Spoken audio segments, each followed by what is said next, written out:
For 2 months we've been trying to get in contact with Congress people who voted nay to certain of the bills that were supported by AIPAC, but nobody wanted to speak to us.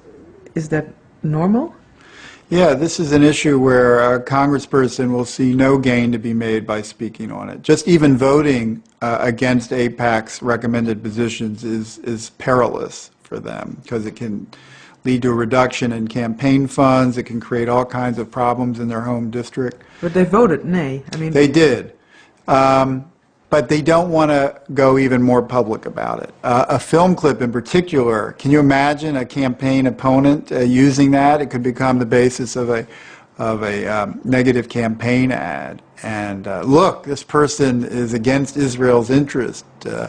So whenever I have spoken to people on Capitol Hill about this, it's almost always on a not for attribution basis.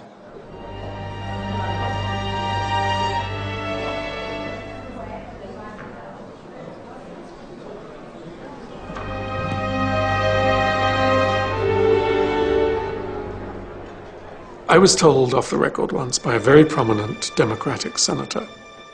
We were at a meeting in Paris, and it was late in the evening. We were sitting in a hotel. He was talking about the Middle East, and he was saying things about Israel which were very similar to the criticisms that I would make. And so I said to him, "But you never say these things in the Senate. Why not? Is it because you're worried about the Jewish vote?" He said, "Forget it. It's nothing to do with the Jewish vote. I come from a state," I can't tell you where, because otherwise, where there are very few Jews, and they're all going to vote for me anyway, so it doesn't matter. So it's not the Jewish vote, that's not the issue. It's not money, I don't get money from the Israel lobby, that's not the issue. But he said, suppose that I walk onto the Senate floor and say in a moving speech why we need to take our distance from Israel and understand better what has happened to the Palestinians. Maybe I would win 5-10 senators over to a general motion criticizing Israel, maximum. He said, but that's all I could get.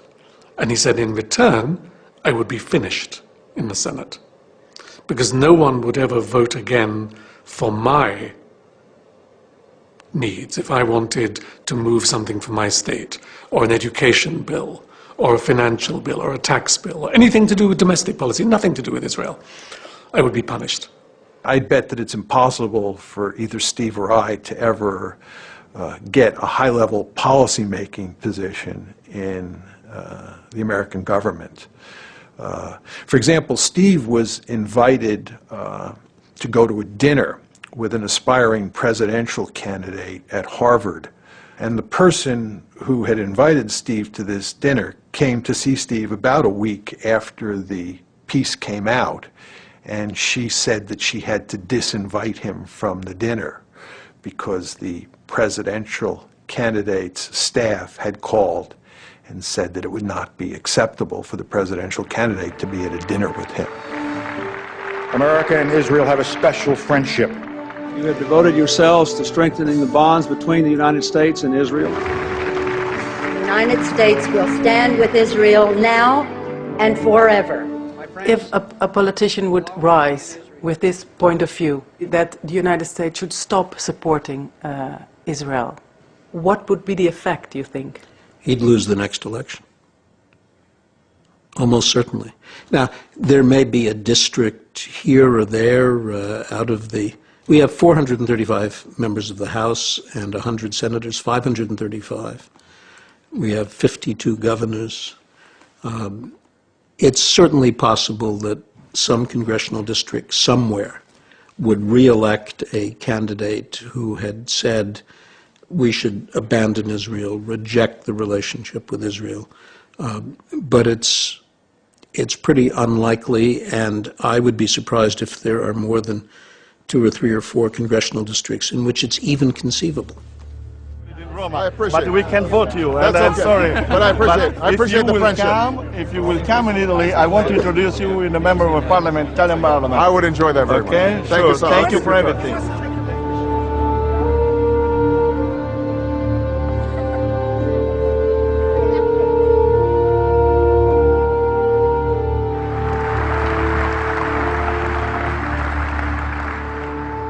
Friends owe it to friends to be as candid as possible. So let me say that a precipitous American withdrawal from Iraq would be a disaster for the United States and the entire Middle East.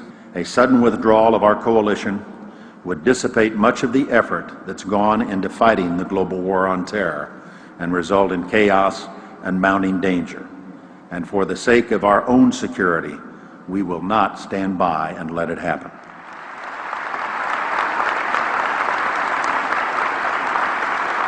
I would argue that had you not had all of these neoconservatives prominently placed inside the Bush administration, that Colin Powell would have never ended up giving that disgraceful presentation in early February 2003 that played such a critical role in turning American public opinion.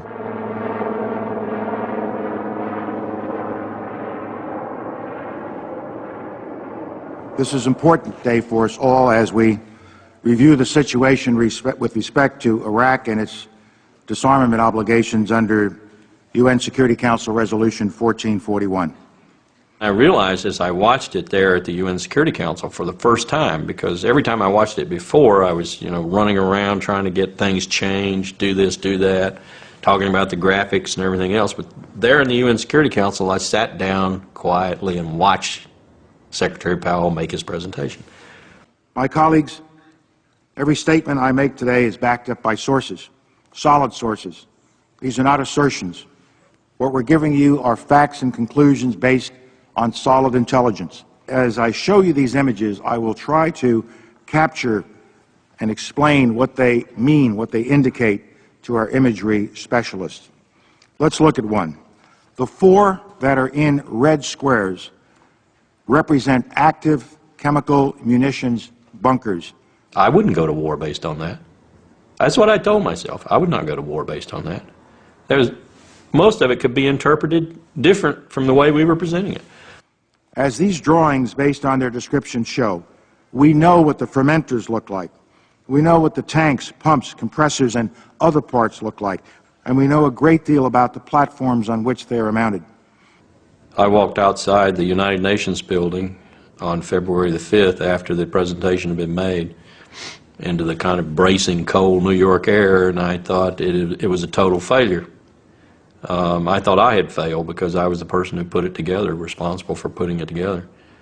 Then later, a couple of days later, 3 days later or so, when I'd had some sleep and I could think about it, I wondered why the reaction seemed to be fairly positive. I mean, we hadn't persuaded that many people who were adamantly opposed, but we had made some impact, particularly on the American people. And I think we made a little impact on the international community too, probably in the UK in particular. And so I realized the reason for that. And the reason was Colin Powell gave the presentation. Colin Powell, who had poll ratings roughly equivalent with Mother Teresa, had made the presentation, and the American people believed Colin Powell. If Colin Powell said it was so, then it was so. That made me feel even worse. So yes, I have trouble sometimes sleeping at night thinking about my participation in it.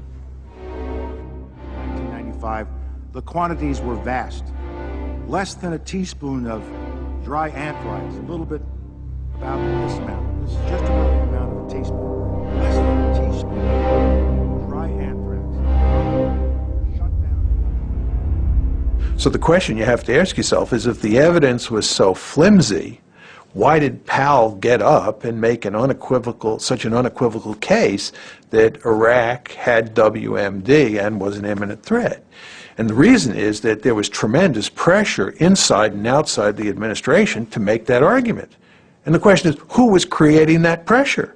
And the answer is, it was the neoconservatives, almost single-handedly.